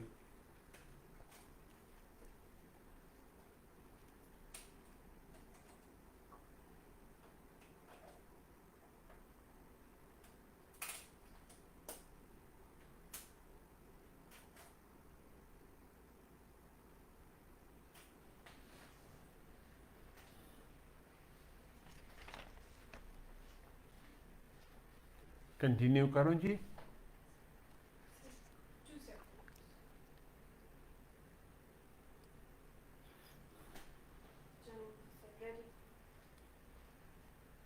शुरू करें जी? Thank you. What are the major difference between Taliban of the 1990s and today? जो 1990s के तालिबान थे वो कंपैरेटिवली ज़्यादा क्या कहते हैं एग्रेसिव थे, वो ज़्यादा कंजर्वेटिव थे as compare to today's Taliban. जो इस वक्त हुकूमत में तालिबान है, जो टॉप लीडरशिप ऑफ तालिबान है, they want to establish relations with the world countries. For that they are trying to bring changes और अमेंड देयर पॉलिसीज। लेकिन फिर भी जो सेकेंडरी एंड टर्शियरी लीडरशिप है अफगान तालिबान की, वो उसी तरीके से कंजर्वेटिव है। यानी एक पोर्शन तो मॉडरेट है, लेकिन मेजॉरिटी तालिबान आज भी कंजर्वेटिव है। ठीक। उसके बाद फिर 90s में तालिबान का जो क्या कहते हैं, तालिबान के लिए इतने सारे थ्रेट्स नहीं थे। तालिबान ने बड़े आराम से अफगानिस्तान पे कब्जा किया, हुकूमत कर ली, और उस पर कोई इतने बड़े सैंक्शंस वगैरह नहीं लगे, और हमने उसको रिकॉग्नाइज भी किया था, यूएई ने भी रिकॉग्नाइज किया था, बाद में हमने विड्रॉ किया। लेकिन अब जो तालिबान है इंटरनेशनली, रीजनली एंड इंटरनेशनली, उसकी एक्सेप्टेबिलिटी इतनी आसान नहीं होगी। और फिर इंटरनल हम क्या देख रहे हैं कि इंक्रीजिंग प्रोटेस्ट देख रहे हैं अफगानिस्तान में। पहले तालिबान के खिलाफ प्रोटेस्ट हम कोई इतना खास नोट नहीं करते थे, लेकिन अब हम देख रहे हैं। तो एक तो हम देख रहे हैं कि तालिबान कंपैरेटिवली मॉडरेट हुए हैं, लेकिन सारे नहीं, टॉप लीडरशिप। दूसरा, उनको चाहिए डिप्लोमेटिक रिकॉग्निशन। तीसरा, उनको फाइनेंशियल सपोर्ट चाहिए। और फिर जो तालिबान थे 90s में, ईरान के साथ उसके बड़े एंटागोनाइज्ड रिलेशंस थे। सेंट्रल एशियन रिपब्लिक के साथ भी उनके रिलेशंस अच्छे नहीं थे। चाइना के साथ ठीक थे, लेकिन इस वक्त इवन ईरान के साथ, सेंट्रल एशियन रिपब्लिक्स वगैरह के साथ ताल्लुकात भी उनके कोई इतने बुरे नहीं हैं, या ठीक करने की कोशिश हो रही है विद ऑल द नेबर्स।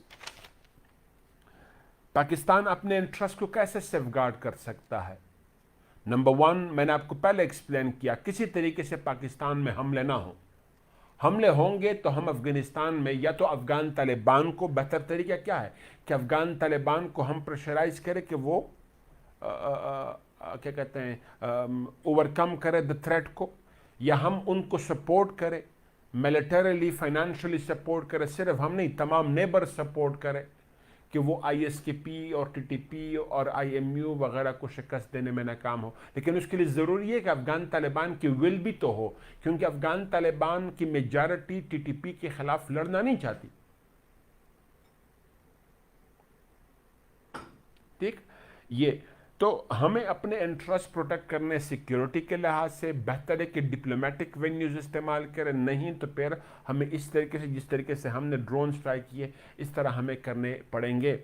और फिर बॉर्डर को मज़ीद सील किया जाए, अफगान तालिबान को प्रेशराइज किया जाए कि आपने डिलीवर करना होगा। ठीक। इसी तरीके से फिर आपने एक क्वेश्चन किया है कि क्या अफगान तालिबान की डिप्लोमेटिक रिकॉग्निशन पॉसिबल है और वो डेमोक्रेसी बन सकती है? देखिए, डिप्लोमेटिक रिकॉग्निशन तालिबान की डिपेंडेंट है टू न्यूमरस फैक्टर्स, वो मैंने एक्सप्लेन किए। उनकी हुकूमत कैसे बनती है, वो फंडामेंटल राइट्स पे कैसे डिलीवर करते हैं, वो कंजर्वेटिव बन रहते हैं या मॉडरेट बनते हैं, वगैरह वगैरह, ये फैक्टर्स देखते हैं। सो रीजनल एंड इंटरनेशनल रिकॉग्निशन इन तमाम बातों पे डिपेंडेंट है। और क्या वो डेमोक्रेसी बन सकती है? वो एक इस्लामिक डेमोक्रेसी बन सकती है, इस्लामिक वर्जन ऑफ गवर्नमेंट, जो कि एक शरिया प्लस डेमोक्रेसी का एक मिक्सचर हो। लेकिन वेस्टर्न मॉडल ऑफ डेमोक्रेसी बनेगी इलेक्टेड, उसके चांसेस हमें कम नज़र आ रहे हैं।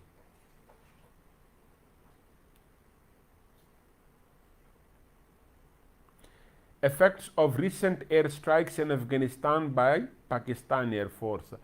क्या इफेक्ट्स हैं? देखिए, हमने अपने टारगेट अचीव किए हैं, जिन्होंने हम पे यहाँ पे हमले किए थे हमने उनके खिलाफ टारगेट अचीव किए हैं। दूसरी तरफ पे स्टेट ऑफ पाकिस्तान कोट कर रहा हूँ, ज़ाती ओपिनियन या क्या कहते हैं मीडिया ओपिनियन या कुछ इंडिविजुअल्स का ओपिनियन नहीं दे रहा हूँ, स्टेट ओपिनियन, क्योंकि हमने पेपर में तो स्टेट ओपिनियन कोट करना है, तो टारगेट्स अचीव किए गए हैं। दूसरा, इससे पाकिस्तान काबुल और इस्लामाबाद के दरमियान में तनाव बढ़ेगा, ताल्लुकात में टेंशन आ सकती है, बढ़ सकती है। ISKP को सपोर्ट कहाँ से मिलती है? ISKP को एक तो इंटरनेशनल सपोर्ट मिल रही है, ये मिडल ईस्ट से आई हुई ऑर्गेनाइजेशन है, प्लस इसने अलायंस बना दी है with IMU, with ETIM, with TTP का एक पोर्शन, उसके साथ उन्होंने अलायंस बना दी है। और फिर एक एंटाई शिया एलिमेंट इस रीजन में बड़ा स्ट्रांगली एग्जिस्ट करता है, इंक्लूडिंग अफगानिस्तान, तो वो भी उसका पावर या सोर्स ऑफ सपोर्ट है।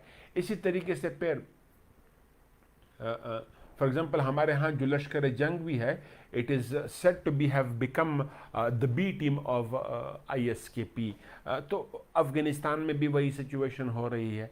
इसी तरीके से फिर एक बड़ा स्ट्रॉन्ग ओपिनियन है कि ISKP के पीछे यूनाइटेड स्टेट्स ऑफ अमेरिका है, CIA है, MI6 है, मोसाद है, रॉ है वगैरह, ये उनको सपोर्ट कर रहे हैं।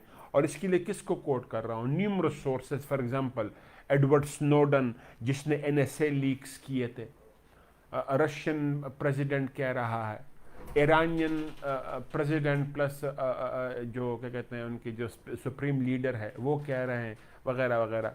तो डिफरेंट सोर्सेज हैं। OIC एंड देयर इम्प्लीकेशन, ये आप लोगों को अलग आपको पढ़ाऊँगा। OIC and their implication, OIC session क्या था ये आप लोगों को मैंने अलग करवाना है, तो ये क्वेश्चन मैं बाद में लूँगा।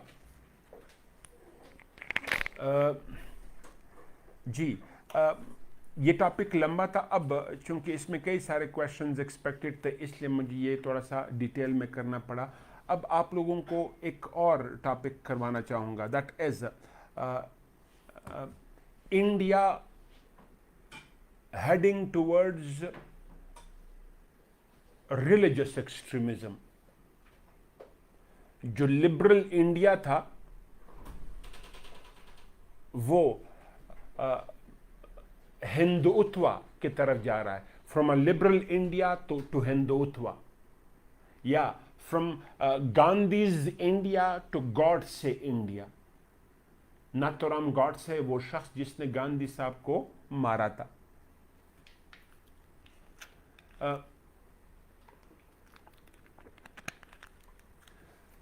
ये एक टॉपिक है। इस टॉपिक को आप लोग कैसे शुरू करेंगे?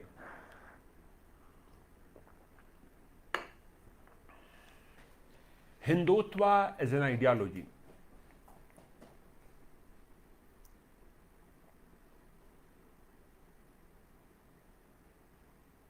Hindutva as an ideology elaborate करेंगे आप लोग। Hindutva as an ideology sprouted, initiated in India in 1920s. Influence from German Nazism. German Nazis से ये इन्फ्लुएंस हुआ था, मिसोलिनी ऑफ इटली से ये इन्फ्लुएंस हुए थे, हिंदूज लीडर्स थे, जो बाद में इसका नाम बना RSS, राष्ट्रीय स्वयं सेवक संघ, उसने हिंदुत्व बना दिया। और हिंदुत्व आइडियोलॉजी के की पॉइंट्स क्या हैं आप ये बताएंगे। Number 1,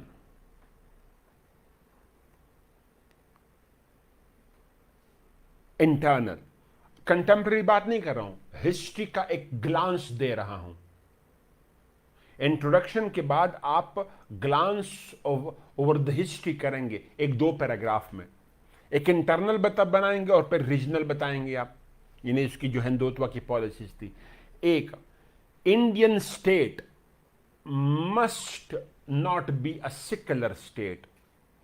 Indian state should support, promote Hinduism, Hindutva.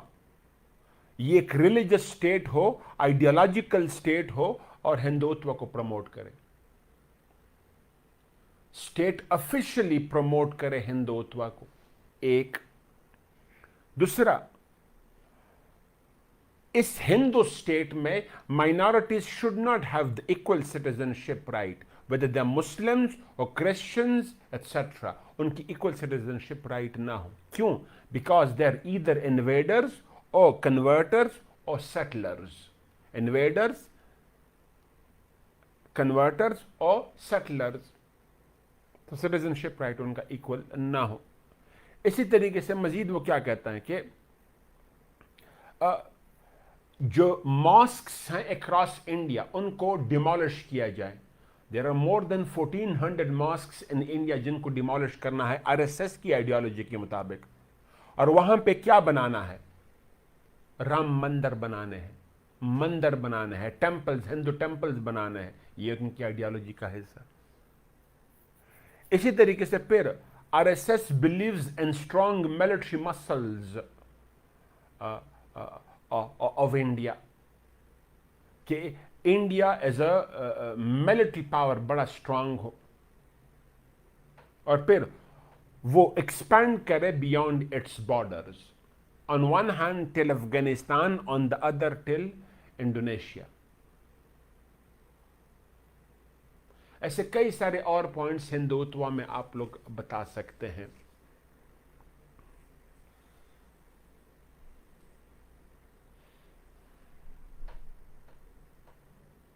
फिर आप हेड बनाएंगे या एक की पॉइंट बनाएंगे BJP and the recent wave of Hindutva. बल्कि उससे भी पहले एक और छोटा पॉइंट बनाएगा, कनेक्टिंग पॉइंट बनाइएगा, और वो क्या हो? RSS and BJP connection. RSS और बीजेपी का कनेक्शन क्या है? Majority of the leadership of BJP is trained members of RSS. Atal Bihari Vajpayee थे 80s में और 90s में। LK एडवाणी थे। The current prime minister mister Modi, interior minister Amit Shah, defence minister Rajnath, इसी तरीके से कई सारे इसके जो की लीडर्स हैं, या मध्य प्रदेश में, उत्तर प्रदेश में वगैरह कई सारे स्टेट्स में जो उनके चीफ मिनिस्टर्स बने हैं। एक बड़ा क्या कहते हैं, एक क्रूअल सा फिगर है, नाम उसका मैं भूल गया हूँ, एक स्टेट के चीफ मिनिस्टर हैं, वो ओवरवेलमिंग अगेंस्ट मुस्लिम बात करता है, और ये तमाम के तमाम ट्रेंड मेंबर्स रहे हैं ऑफ आरएसएस।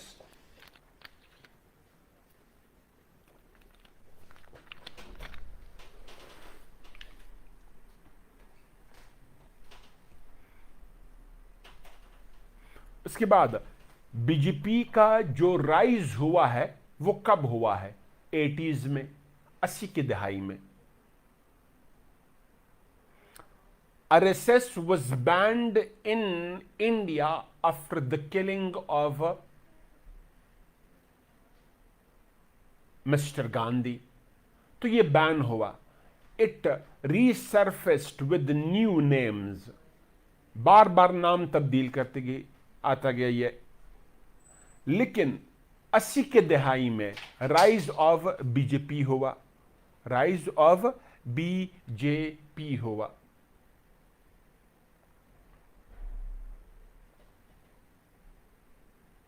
जो बीजेपी का राइज है वो 80 के दहाई में है। कैसे?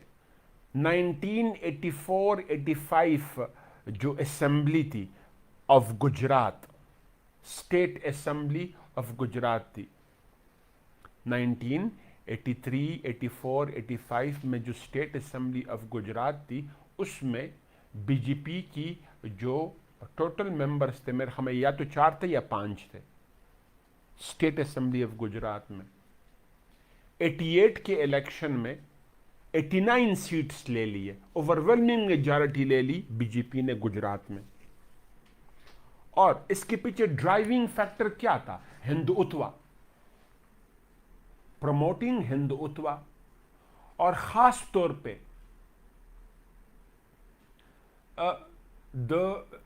टू डिमोलिश बाबरी मॉस्क, उसके फेवर में प्रोटेस्ट होते रहे कि if BJP is elected to power in Gujarat it would demolish Babri mosque and establish और construct Ram temple in place of it. और लोगों ने उस पर वहां पे बड़ा वोट दिया, जो आइडियोलॉजिकल वोट बैंक था हिंदू का, उन्होंने वोट दिया। और फिर 92 में बाबरी मॉस्क वाज डिमोलिश्ड, उसको शहीद किया गया, इसी बीजेपी ने किया। फिर 2002 में बीजेपी ने मसाकर ऑफ मुस्लिम्स किया, गुजरात में मसाकर ऑफ मुस्लिम्स किया। मैं फिगर्स को मिस कर रहा हूं, शायद 2000 प्लस मुसलमानों को शहीद किया गया था गुजरात में, बुरी तरीके से मारा गया था, शहीद किया गया था।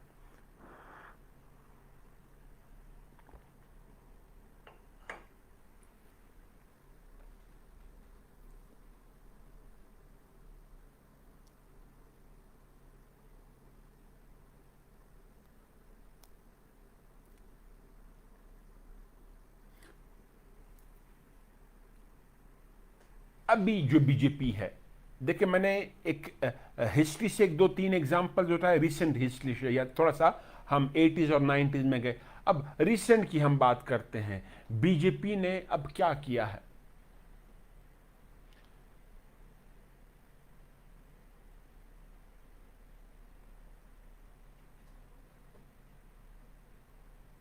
In the last 8 years role of Modi, the secular image of India has been badly tarnished. जो सेक्युलर इमेज ऑफ इंडिया रहा है उसको बुरी तरीके से सबुताज किया है, टार्निश किया है मोदी हुकूमत ने।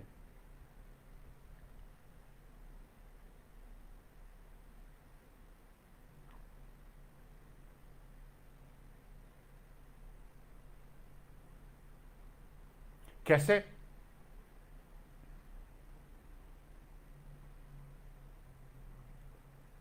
नंबर 1, इन 2019 में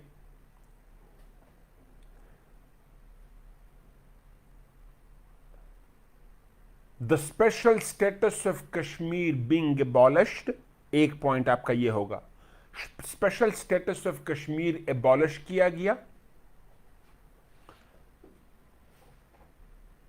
एडमिनिस्ट्रेटिव लॉ ऑफ कश्मीर को अमेंड किया गया। कश्मीर एज अ स्टेट अब नहीं रहा, डिवाइडेड इनटू 2 यूनियन टेरिटरीज किया गया है, 2 यूनियन टेरिटरी। अब उसको कंट्रोल कर रहा है कौन? सेंटर, प्रेसिडेंट के कंट्रोल में है। और इसके बाद फिर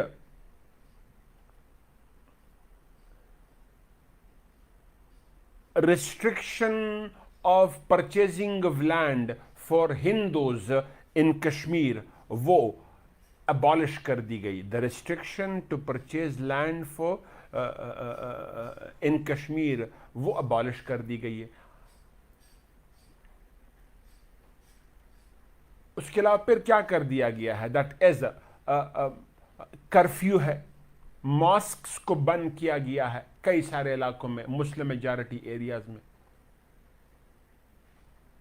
और एम क्या है, फाइनल एम क्या है, मुस्लिम मेजॉरिटी को हिंदू मेजॉरिटी में कन्वर्ट करना। एक बड़ा एग्जाम्पल ऑफ हिंदुत्व। दूसरा, citizenship amended act 2019, citizenship amended act 2019।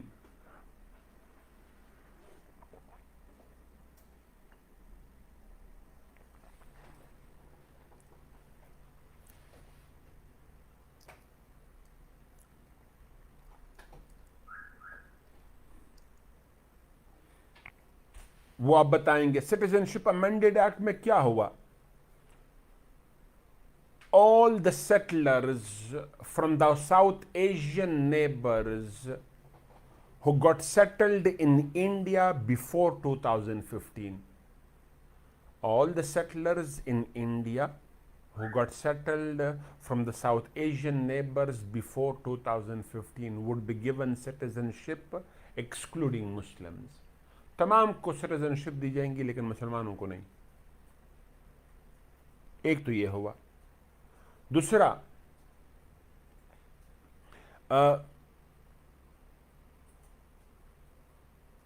the Muslims of Assam would have to prove their citizenship as per National Register of Citizens. National Register of Citizens की बुनियाद पे क्या कहते हैं, प्रूफ करनी पड़ेगी अपनी सिटीजनशिप को।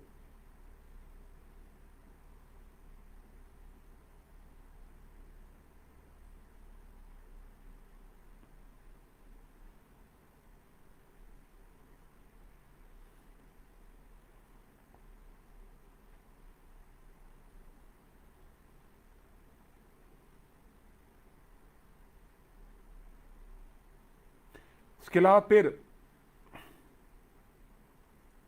हम क्या देख रहे हैं, increasing policy changes, Hindutva led policies आ रही हैं इन डिफरेंट पार्ट्स ऑफ क्या कहते हैं, in different states of India. India के मुख्तलिफ स्टेट्स में हम देख रहे हैं कि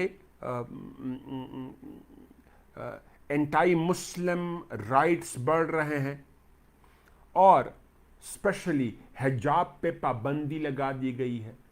कई फॉर एग्जांपल एक स्टेट ने, ये कौन सा स्टेट है जहाँ पे वो हमारी जो एक मुसलमान बहन है वो बड़ी वायरल हुई थी, उसकी पिक्चर बड़े वीडियो बड़ी वायरल हुई थी, वो हिजाब पे जो उसके बाद फिर उसके हाई कोर्ट ने, वहाँ की हाई कोर्ट ने फैसला दिया कि यहाँ पे हिजाब पे पाबंदी हो। सो कर्नाटका में, मेरे ख्याल में कर्नाटका था, कर्नाटका में जो, और उसका नाम अगर मैं गलत ना हूँ मुस्कान था, तो जो मुसलमान ख़वातीन को क्या कहते हैं, प्रेशराइज किया जा रहा है कि वो हिजाब ड्रॉप करें। इवन उनके कोर्ट ने फैसला दे दिया है कि आप हिजाब नहीं पहनेंगे। इसके अलावा फिर हम मज़ीद क्या देख रहे हैं कि जो बीजेपी की हुकूमत है, जितनी भी मुख्तलिफ स्टेट्स हैं, आंध्र प्रदेश में, उत्तर प्रदेश में, आसाम में वग़ैरह में, उड़ीसा में, ये कई सारे और स्टेट्स में वो क्या कर रहे हैं, इंक्रीजिंगली एम्बिशियस डिज़ायर्स हैं उसके, हिंदुत्व लेड, मुसलमानों के ख़िलाफ़ यूज़ ऑफ फोर्स करना।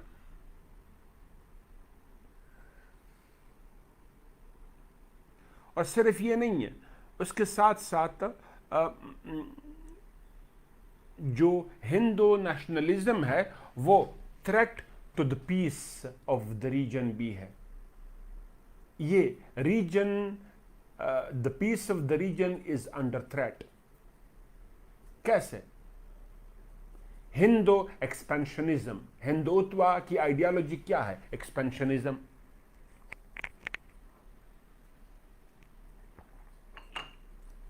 strengthening the defense muscles of India, making India more and more an aggressive state. और फिर कश्मीर में जो उसके एक्शंस हैं, और फिर trying to conduct aerial strikes in Pakistan,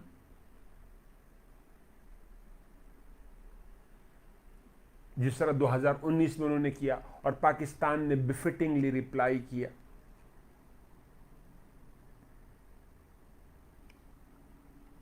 इसके अलावा फिर such intentions or desires of India endanger करता है जो मोदी लेड इंडिया है, हिंदुत्वा लेड इंडिया है, वो endanger करता है the peace and stability of the region, volatile बनाता है इस सिचुएशन को, क्योंकि इंडिया इंक्रीजिंगली वेपनाइज हो रहा है। तो ऑटोमेटिकली नेबरिंग चाइना को, पाकिस्तान को वगैरह को अपने वेपन्स पे मज़ीद फोकस करना पड़ेगा। तो वेपनाइजेशन हो रही है, ये रीजन वोलेटाइल होता जा रहा है because of the policies of Modi. और फिर इसी डिफेंस में एक और वो क्या कर रहा है, and growing defence partnership with the west कर रहा है, right. So these and more are the aspects of Hindutva, जिसके इंडिजिनस एंड रीजनल implications हैं। India becoming a Hindutva state from a secular state, कैसे, वो मैंने एलेबोरेट करने की कोशिश की। किसी ने कोई क्वेश्चन किया है या मैं दूसरे टॉपिक पे जाऊं? बताइए।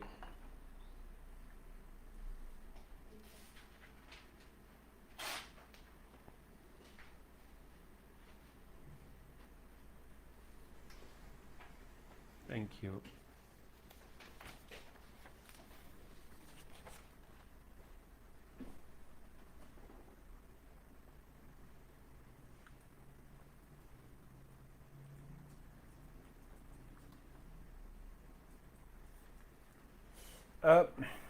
Right-wing populism in South Asia and the rise of BJP.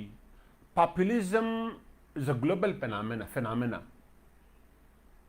The rise of nationalist forces हम पूरी दुनिया में देख रहे हैं। UK exit from European union किस बुनियाद पे हुआ? पॉपुलिज्म की बुनियाद पे हुआ, ब्रिटिश नेशनलिज्म की बुनियाद पे हुआ। ट्रंप क्या कर रहा था? American first, American products first, American क्या कहते हैं, citizens first, America first, white supremacy वगैरह वगैरह। सो पॉपुलिज्म हमने उधर भी देखा, टर्की में हम देख रहे हैं। रशियन नेशनलिज्म रिवाइव कर रहा है, यूक्रेन पे अटैक उसका एक एस्पेक्ट है। यही चीज हमने इंडिया में देखी। जो इंडिया में पॉपुलिज्म है, that is driven by Hindutva.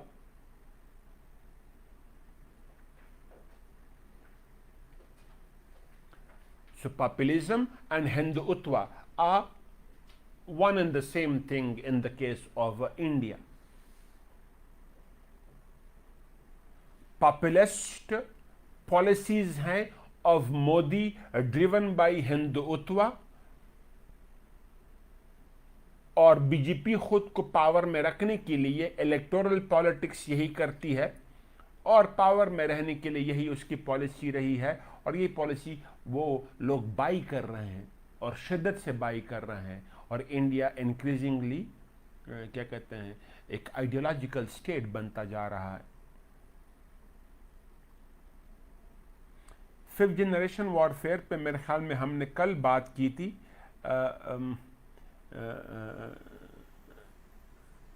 हम उसको फिर अगर ज़रूरत पड़ी तो उस पर अलग वो कर लेंगे, लेकिन हमने फिफ्थ जनरेशन पे कल बात की थी। अच्छा, छोटा सा एक ब्रेक करेंगे 10 मिनट का, उसके बाद फिर हम तीसरे टॉपिक पे जाएंगे, सिर्फ 10 मिनट्स का प्लीज़।